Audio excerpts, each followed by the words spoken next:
So hello बच्चों, कैसे हैं आप सभी। आई होप आप अपनी हेल्थ का अच्छे से ख्याल रख रहे होंगे। सो क्लास 11 वालों, we are back with your MCQs वाला जो सिस्टम चल रहा है हमारा। इससे पहले मैं ऑलरेडी कवर करवा चुका हूँ क्लास 11 वालों, आपको इंट्रोडक्शन टू अकाउंटिंग से रिलेटेड जितने भी होके चलते थे उसमें बेसिक टर्म्स की भी मैंने आपको एमसीक्यूज करवा दिए थे। देखो ये मोस्ट इंपॉर्टेंट एमसीक्यूज है, अगर अच्छे से करके चलेंगे ना तो एग्जाम टाइम में भाई हमें याद रखेंगे। तो आज भी हम वही एमसीक्यूज में आपको करवा के चलूंगा। कौन से चैप्टर के?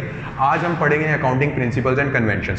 हाँ, एक रिक्वेस्ट और, जिसने इस चैनल को सब्सक्राइब नहीं किया आप फटाफट से सब्सक्राइब करके आइए, क्योंकि रेगुलरली मैं एमसीक्यूज करवा रहा हूँ। और ये एमसीक्यूज कोई ऐसे वैसे एमसीक्यूज नहीं है, ये एमसीक्यूज पिछले जो सैंपल पेपर्स होके चलते थे ना, जब आपका फुल फ्लेज क्वेश्चन आते थे उसमें से 10 नंबर का एमसीक्यू आते थे, ये उसमें से मैंने उठाए हुए हैं। तो अगर करेंगे तो बच्चों तो आपका भला ही। और जिसने अभी तक पिछली वाली एमसीक्यू की सीरीज नहीं देखी, पिछली वाली एमसीक्यूज की वीडियो नहीं देखी, तो पहले वो देख के आइए और साथ में साथ ये प्रैक्टिस कीजिए, ठीक है ना।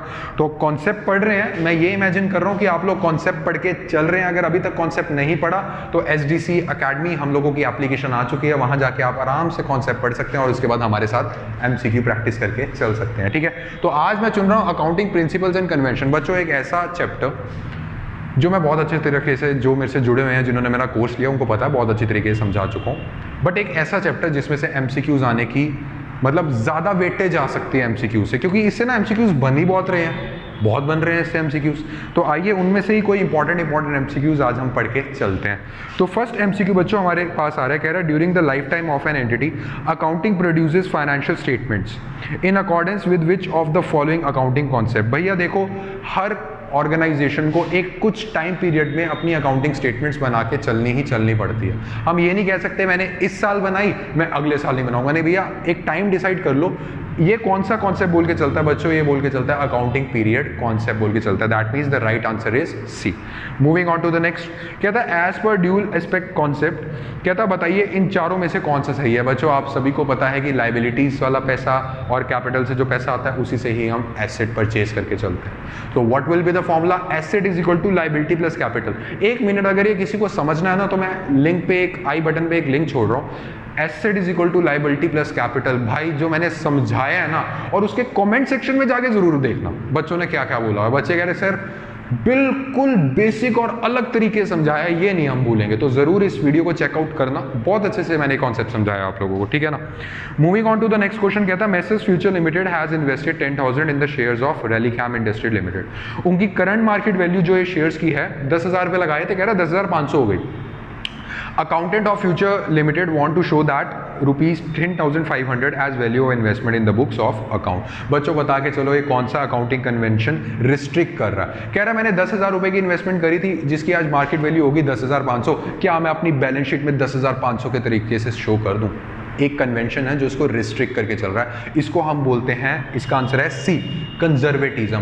कन्वेंशन ऑफ कंजर्वेटिज्म क्या बोल के चलता है? कन्वेंशन ऑफ कंजर्वेटिज्म ये बोल के चलता है कि भैया आगे आने वाले जो लॉसेस हैं उसके लिए पहले प्रिपेयर करो अपने आप को, उसके लिए प्रोविजन बनाओ। दैट इज द रीजन बच्चों, जब डेटर्स से हमें कोई लगता है कि ये इतने डेटर्स नहीं आएंगे तो हम प्रोविजन फॉर डेटर्स बना के चलते हैं। बट इसमें क्या बच्चों, हमें आगे आने वाला प्रॉफिट नजर आ रहा है, अभी फ्यूचर में ये प्रॉफिट आएगा, तो कन्वेंशन ऑफ कंजर्वेटिज्म, प्रूडेंस भी बोलते हैं इसको, ये बोल के चलता है कि अभी इसको लेने की जरूरत नहीं है। So the right answer is C, ठीक है।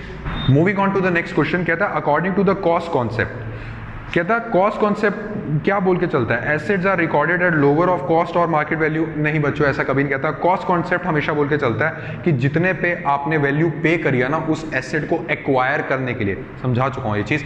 कॉस्ट कॉन्सेप्ट बोलता है कि जब आप एक एसेट ले रहे हैं और उसको एक्वायर कर रहे हैं और एक वैल्यू पे कर रहे हैं, उसी वैल्यू पे आपको एसेट अपना शो करके चलना है। दैट मीन्स बच्चों आपने नोटिस किया होगा, अभी तक शायद आप लोगों ने पढ़ लिया होगा तो बहुत अच्छी बात है, नहीं पढ़ा तो आप कोर्स लेके चल सकते हैं। ट्रेडिंग अकाउंट में 2 परचेजेस आता है, ठीक है ना। ट्रेडिंग अकाउंट में 2 परचेजेस आता है, और मैं मशीनरी बाय करता हूँ वो भी एसेट है, मैं लैंड बाय करता हूँ वो भी एसेट है। तो जितना पैसा दे के वो एसेट मैंने एक्वायर किया होता है ना, उसी कॉस्ट पे मैं शो करके चलता हूँ अपनी book value of an asset. So the right answer is C.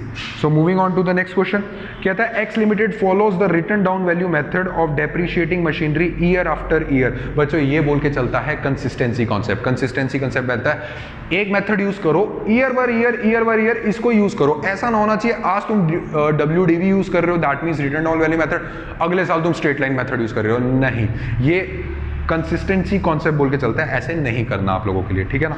Moving on to the next question, कहता है according to convention of conservatism closing stock. बच्चों कंजर्वेटिज्म का अगर आप कन्वेंशन लगाओ भी मत ना, क्लोजिंग स्टॉक हमेशा आप क्वेश्चंस में भी नोटिस करेंगे कॉस्ट प्राइस या फिर रिलाइजेबल प्राइस, जो उनसे भी इन दोनों में से लोअर होगा उस पर हम शो करके चलते हैं। That means the correct answer is C, cost price और रिलाइजेबल प्राइस, ठीक है। Moving on to the next question बच्चों, कहता है convention of conservatism takes into account. बच्चों कंजर्वेटिज्म कॉन्सेप्ट पे बहुत क्वेश्चंस आ रखे हैं, that means it's a important topic, अच्छे से पढ़ना पड़ेगा आप लोगों को। तो कॉन्सेप्ट ऑफ कंजर्वेटिज्म ये बोल के चलता है ऑल फ्यूचर लॉसेस को लो बट प्रॉफिट्स को भी छोड़ दो जो फ्यूचर में होने वाले हैं। तो right answer is C. Moving on to the next question, कहता है the owner of the firm records his medical expenses in the firm income statement. भैया ऑनर अपने पर्सनल एक्सपेंस, अपना जो कंपनी है, अपना जो बिजनेस है उसकी बुक में शो करके चल रहा है। भैया एक कॉन्सेप्ट था जो बोलता है मैं अलग तू अलग, दैट मीन्स बिजनेस अपने आप को बोलता है I am a separate person and owner you are the separate person. ये कौन सा कॉन्सेप्ट बोल के चलता है, समझाया है बच्चों, बिना किसी शोर के बता सकते हैं आप। That means D is the right answer, entity concept, ठीक है। तो moving on to the next question बच्चों, कहता है IFRS आर, ए कहता है principle based accounting standards, rule based accounting standards, partially rule and partially principle. जब ये वाला ऑप्शन आया ना पार्शली पार्शली वाला कुछ नहीं होता।